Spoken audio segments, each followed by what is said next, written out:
শিবন বলছে তাই কম দেওয়া ভালো। তাই কম দেওয়া ভালো। হ্যাঁ, হ্যাঁ। শিবন একদম এটা অনেকটা আরেকটা নতুন আসছে। শিবন একটা নতুন মানে আসছে।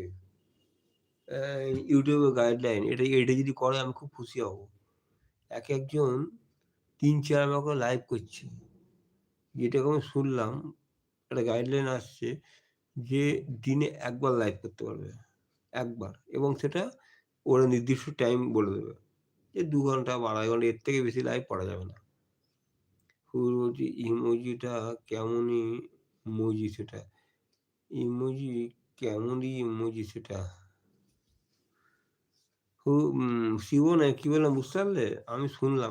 আমি নিজে এখনো কিছু জানি না। শুনতে পারলাম যে এখন নাকি YouTube গাইডলাইন আসছে যে দিনে ১ বারই লাইভ করতে পারবে এবং সেটা নির্দিষ্ট টাইম বলে দেবে। ওই যে ১ ঘন্টা বা ২ ঘন্টা বা ৩ ঘন্টা যে টাইম বলে দেবে।